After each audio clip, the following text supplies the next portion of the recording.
Bonjour et bienvenue sur Technapa, la Tech à Papa. Alors, je suis encore en voyage. Si vous suivez la chaîne, vous le savez. Puis si vous ne suivez pas, bienvenue sur la chaîne. Donc, je suis encore en voyage et c'est vraiment une des choses que j'aime particulièrement faire sur ma chaîne YouTube, c'est d'aller à travers le monde et de vous montrer l'envers du décor de l'impression 3D. Et ici, je suis à Manchester. Alors, Manchester, c'est d'ailleurs un petit passage géographique ou touristique. C'est vraiment une ville particulière, puisqu'elle a un charme qu'on peut apprécier ou non, en fonction, mais c'est surtout une ville, c'est incroyable. On peut passer de zones ultra classiques à ultra modernes, à délabrées et qui rassure pas vraiment, à vieux pub anglais. C'est une ville très particulière. Et donc, tout ça pour dire que je me rends au Smurf. Alors le Smurf, c'est SMRRF, donc le Sanjay Mortimer Rap Rap Festival. Alors, en deux mots, c'est quoi le Smurf?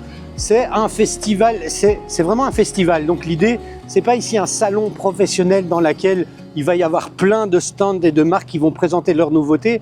Non, c'est vraiment un lieu où des makers du monde entier, très axés sur l'impression 3D, viennent et se font plaisir, se font des challenges, passent du temps ensemble, découvrent, on est sur une logique qui est vraiment la logique du partage et du plaisir d'être ensemble. Et si vous me connaissez et que vous connaissez ma chaîne, c'est clairement le genre d'événement dans lequel je prends plaisir à aller. Alors, le nom Sanjay Mortimer fait référence à quoi? En fait, cet événement est organisé en partie par E3D, que vous connaissez peut-être pour des accessoires liés à l'impression 3D, les fameuses buses Obsidian, les buses Revo, on a pas mal de produits de chez E3D. Et E3D a été cofondé par Sanjay Mortimer et malheureusement, il est décédé très jeune et très tôt. E3D a créé ou a fait émaner une fondation dont j'ai déjà parlé, qui aide les jeunes neurodivergents à pouvoir s'insérer et avancer dans la vie grâce à des projets liés au making et à l'impression 3D. Et donc, c'est cette fondation qui est à l'origine de ce festival, vraiment pour permettre une rencontre et un plaisir d'être ensemble. Et donc voilà, mon intro est un peu longue, donc je vous retrouve après le générique pour plus d'infos et d'images sur ce Smurf 2026.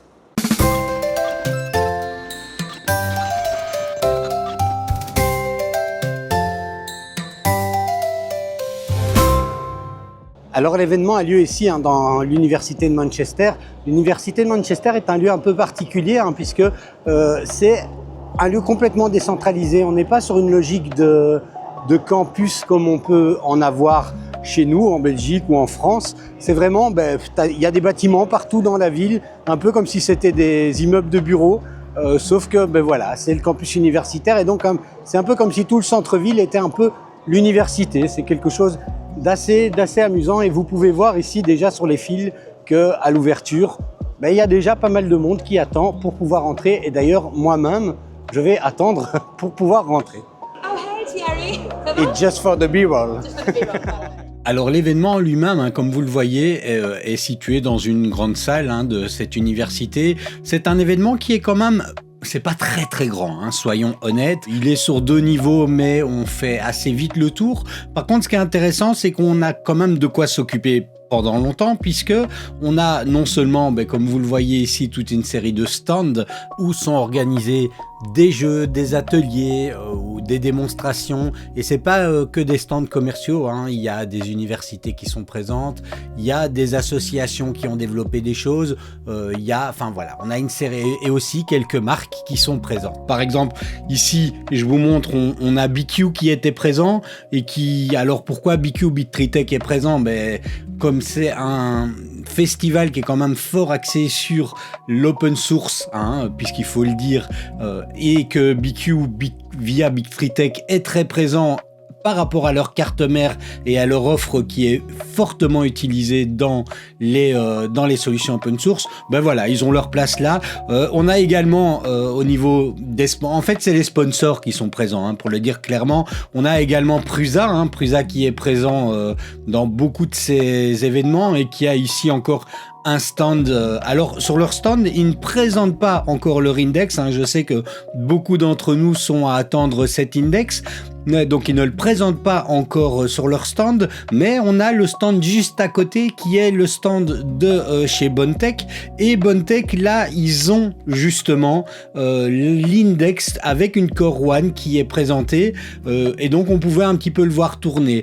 Alors au niveau de Prusa aussi, bon, je vais pas pouvoir le montrer des détails ici, mais c'est toujours très chouette pour moi de pouvoir assister et rencontrer les gens de chez Prusa dans ce genre d'événement. Ça permet aussi d'avoir quelques petites infos.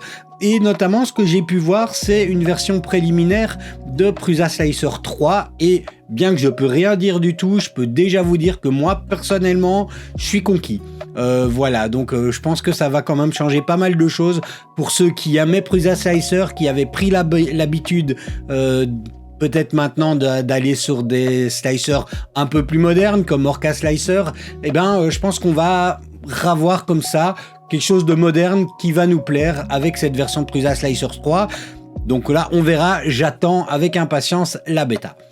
Alors pour ceux qui se demandent, Bamboo était également présent avec un stand quand même un petit peu petit, mais c'était surtout pour présenter le Maker World et le Cyberbrick, et en même temps permettre à une personne de chez Bamboo, qui est d'ailleurs très très chouette, avec qui j'ai pu discuter, de pouvoir prendre un petit peu la température, écouter la communauté, voir ce que veulent vraiment les makers. Donc ben voilà, c'était très sympa de les rencontrer.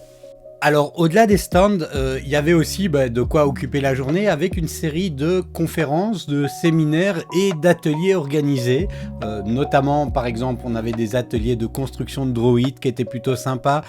Et également des ateliers plus à destination des enfants. D'ailleurs, c'est un événement qui était quand même plutôt familial parce qu'il y avait pas mal d'enfants et de générations, enfin de toutes générations confondues, enfants, grands-parents et autres, qui étaient présents à l'événement. Et enfin, une série de conférences qui, elles, étaient quand même plus de plus haut niveau, avec des chercheurs et professeurs d'université et autres grandes personnalités du monde de l'ingénierie qui étaient présents pour discuter de sujets quand même plutôt important et lié au champ d'études de manière générale de la fondation, c'est-à-dire la neurodivergence et l'acquisition des compétences, du making, etc.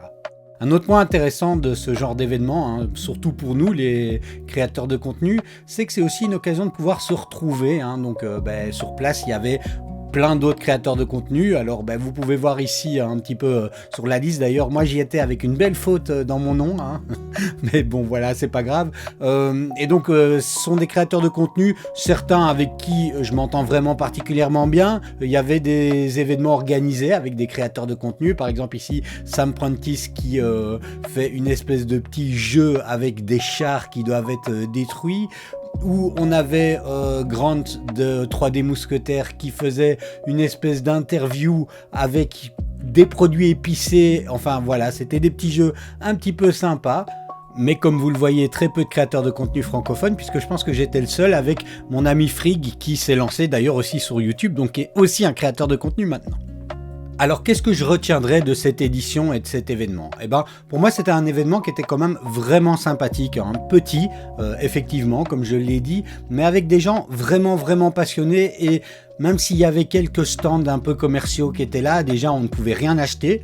Donc ça c'était déjà un point. Et puis le commercial n'était pas vraiment écrasant par rapport à ce que j'ai déjà pu voir dans d'autres événements. C'était vraiment l'envie de partager et du maker. Et maintenant, pour conclure cette vidéo, je vais vous montrer quelques projets qui ont attiré mon regard et des personnes avec qui j'ai pris plaisir un petit peu d'échanger. Donc regardons ça ensemble. À commencer par Fulv. Alors certains le connaissent, c'est un designer qui fait des modèles comme vous voyez ici qui sont vraiment particulièrement étonnant. Donc voilà, vous avez déjà pu voir quelques modèles ici. Alors le château ici que vous voyez, c'est un de mes futurs projets. Alors projet pas dans cette taille, puisque je vais voir les choses en grand et je pense que je vais l'imprimer un peu de cette hauteur-là. Et puis je suis très content, alors c'était pas du tout prévu, mais je suis très content de voir ce stand et en fait de voir le créateur du château. Donc voilà, je vais lui donner le micro pour qu'il vous fasse un petit bonjour. Hello everyone, my name is Fulvio, and people know me in a 3D printing community as Fulv, Fulv. which is the abbreviation of my name. And basically I design 3D printing model, which may look complicated, but actually are incredibly easy to print. And you can print them with any printer with or without AMS.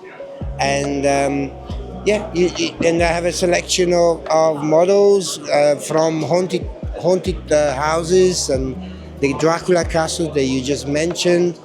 And I also have like Christmas village model, like the Santa Toy Shop, the Christmas, the castle. My latest model of, I call it the tram, which is part of a railway system, powered by Lego motors, compatible with Lego motors, super easy to print.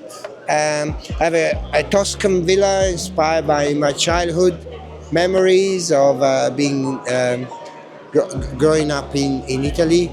And there's a toy factory. This particular version has the moving conveyor belt, but it also comes with a static conveyor belt for people that don't particularly want to print with TPU. But they're all very easy to print, and it's about 70% of my entire collection. I have obviously more models. That if you are interested on buy one model or more, you can go on Cult 3D website, and then you can choose the model and just buy one. If you instead are interested in subscribing to one of my personal license subscription or commercial license, you can go on Thanks website or on Patreon, and then you can subscribe in that option there. Un autre projet qui m'a particulièrement attiré l'œil dans cet événement, c'est cette imprimante 3D qui est un peu particulière. Alors en gros, ceux qui connaissent un petit peu la gamme chez Voron reconnaîtront la Positron. Il s'agit d'une imprimante complètement portable qu'on peut emmener dans une valise et ils sont partis de l'idée de la Positron, mais ils l'ont complètement améliorée.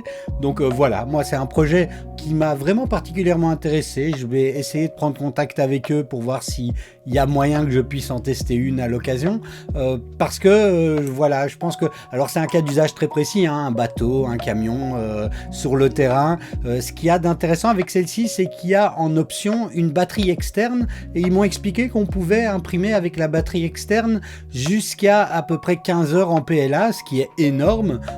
Donc voilà, un projet intéressant également. Autre rencontre intéressante, alors au niveau du projet c'est très connu, vous connaissez les UForge, et donc là je vois un stand avec énormément de UForge, je trouve ça assez sympathique, et en fait il se trouve que c'est Steve, le créateur de UForge, qui était présent, donc j'ai eu l'occasion de discuter un petit peu avec lui, puis au passage il tenait à vous faire un petit bonjour pour la communauté francophone. Hey, I'm Steve with UForge. I know there's a lot of French UForge users out there. I see them on Facebook and some other places, and so say hi and thank you for hanging out with us. I got some cool things coming. Et alors on rencontre toujours les mêmes personnes francophones sur tous les salons, donc Thomas Bramy alias Frig, plus connu sous ce nom-là dans la communauté Voron, qui est ici, donc on va lui demander ce qu'il fait là en fait. Eh ben salut, effectivement, donc comme tous les salons en Europe et aux États-Unis, je suis quasiment présent tout le temps. Alors qu'est-ce qu'on fait aujourd'hui ? On a commencé hier à construire ça. Ça, c'est une Voron 2.4. Alors pourquoi est-ce qu'on a construit ça sur ce salon ? C'est parce qu'on a mis aux enchères, on a offert aux enchères la toute première Voron 2.0 qui est juste derrière. Et pour faire un parallèle, on a commencé à construire celle-là hier matin et on a réussi l'exploit de la finir en moins d'une journée. Donc là, elle est littéralement en train d'imprimer sa première pièce. Mais voilà, donc ça, c'est ce qu'on a fait sur la journée d'hier. Qu'est-ce qu'on a d'autre sur notre stand ? On a pas mal de petits projets, notamment là, on a une Trident qui est équipée d'un Filametrix, donc un coupeur de filaments, et d'un Box Turtle que tu as construit, il me semble. Mais voilà, c'est le gros intérêt de la communauté Voron, c'est qu'on n'est pas là pour vendre un produit, on est là pour donner cette envie aux gens de pousser leur projet à fond et de développer l'écosystème. Et voilà, ça donne des produits merveilleux. Ça a été le cas de la Trident qui est partie d'un projet d'une personne seule. le box turtle derrière, le système multicouleur. Et on arrive sur des choses encore plus délirantes comme la petite V0 qui est là-bas, qui est littéralement incroyable et n'a quasiment plus rien à voir avec une V0 initiale.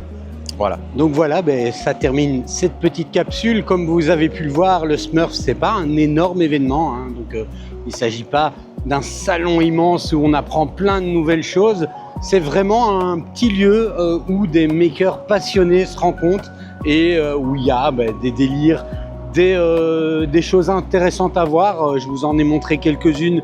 Mais c'est vraiment une expérience qui se vit et que je regrette pas du tout d'avoir vécu, même si le trajet était un peu long pour venir jusqu'ici. Voilà, c'était vraiment très intéressant. Si vous avez l'occasion d'y aller un jour, n'hésitez pas, hein, c'est toujours ça de bien. Et puis, c'est pas toujours à Manchester. Alors, Manchester, c'était bien, hein, mais voilà. Hein. Allez, dites-moi dans les commentaires ce que vous avez pensé de cette petite capsule. Si c'est un événement qui vous plaît, si vous avez vu des choses dans la vidéo pour lesquelles vous avez des questions ou qui vous intéressent, ou au contraire, si vous avez des critiques à formuler, faites-le de manière bienveillante, hein. L'espace commentaire est là pour ça. Et moi, je vous dis à la prochaine.